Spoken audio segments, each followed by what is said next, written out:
Good Wednesday morning. The theme in St. Mark's is, again, it's a miracle story. Okay, he heals a man with a withered hand. Okay, I'll read it to you. There was a man. He's in a synagogue. Okay, and there was a man who had a withered hand. They watched Jesus. This is the officials, to see if he would cure him on the Sabbath, so that they might accuse him. Think about the nonsense in that sentence. Let's see what he does. He pulls off a miracle. What do you mean? Woof. Yeah. He said to the man with the withered hand, "Come up here before us." Then he said to the Pharisee, "Is it lawful to do good on the Sabbath rather than to do evil? To save life rather than to destroy it?" This is the same parallels with the picking of the grain, you see? But they remained silent. Yeah, imagine. Looking around at them with anger, "What's the matter with you?"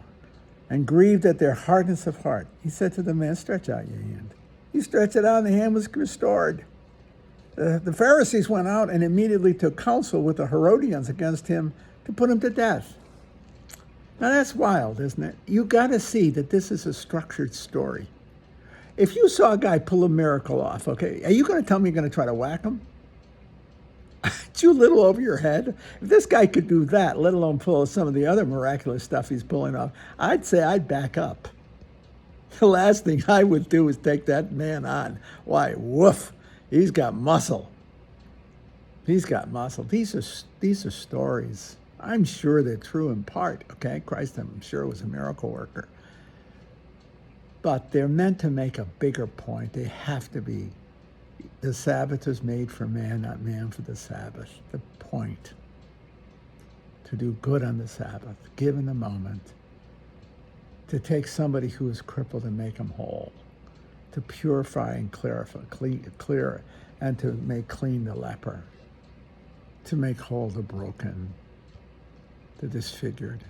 Those are symbols of life. The guy have a withered hand? I don't know. I don't care. See?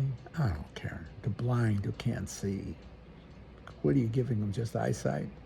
Or are you giving them wisdom and light? Faith.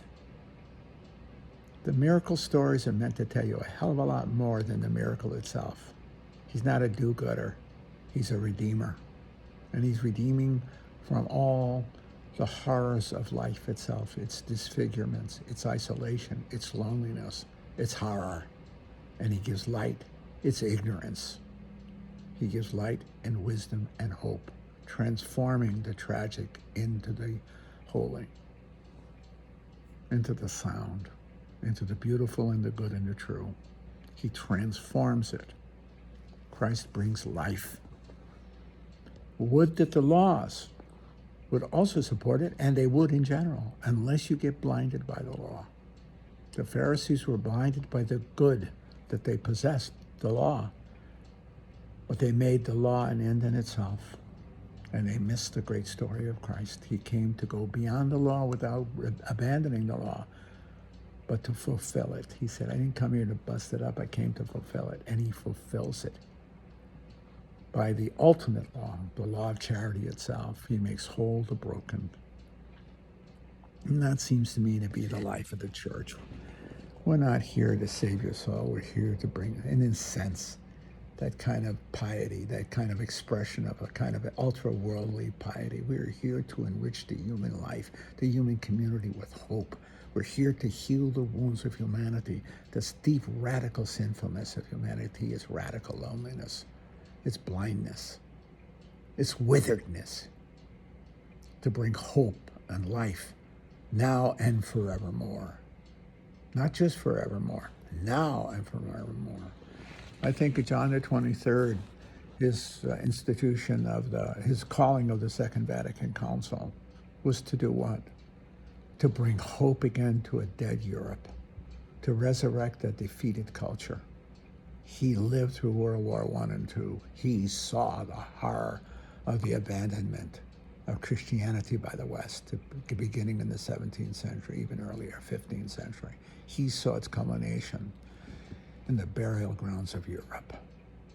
Before him, Pope Benedict XV said in 1914, the First World War, this will be the death of Europe. He was absolutely right. It's culminating. It never quite ended. The First World War really never ended. It's not ended until 1945, 30 years later, because the conditions of the Versailles Treaty just simply continued the war, unfired, but a war that was about to happen anyway. That's just history. John the 23rd knew there had to be a rebirth of the life of the culture. The council was called to bring rebirth to the spiritual foundations of a civilization and a culture, because it had gone dead. He had to bring it new life, not by going to yesterday, but the hope of tomorrow. And he saw, too, that we were in a global community now. But this was a true world war. And we were now in a world economy, and it needed evangelization in the worst possible way. It needed a humanism that could undergird both the politics and the morality of a global society. Not getting rid of the diversity of the society, the ethnic diversities and cultural diversity, but to ground it in a deeper humanism, a Christocentric humanism. And that's what he was about, you see. The gospel, Christ through the church is there to heal the wounds of the world. I take that so seriously. It's not to get us to heaven, it's to keep us out of the hell of this earth, to put it bluntly. Too often, and that was the dualism, I don't want to even go into it, to think we're here to get through to the next life. Fuga mundi, flee this world, let's get to heaven. You can't flee this world. This is our world. This is where the sacrament of life is lived. This is the church alive. She's alive with the sacraments and with the vision and the gospel of hope, sustaining a humanity that transcends evil and corruption and darkness, the originality of sin itself. See? We're not just the business of getting to heaven, but we're in the business of humanizing humanity itself, calling humanity to its deepest beauty and power. See? As citizens of this world and the next, not of the next world only, but of this world and the next. Citizens, fellow members, the church.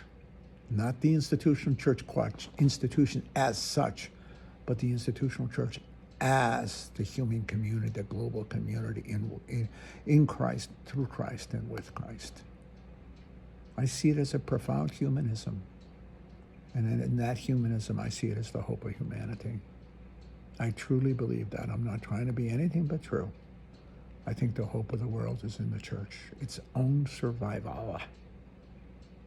I think the church is the hope of the world because she brings Christ to the world, who could unite us without removing our diversity, but unite us in a profoundly radical humanity, or humanity in its roots. What the radice means, the root, in its roots, and thus a morality and a politic, while diverse, unified in a reverence for humanity itself and reverence for the world, and in so doing, engaging in the great sacrament of life itself, the holiness of the ordinariness of life itself.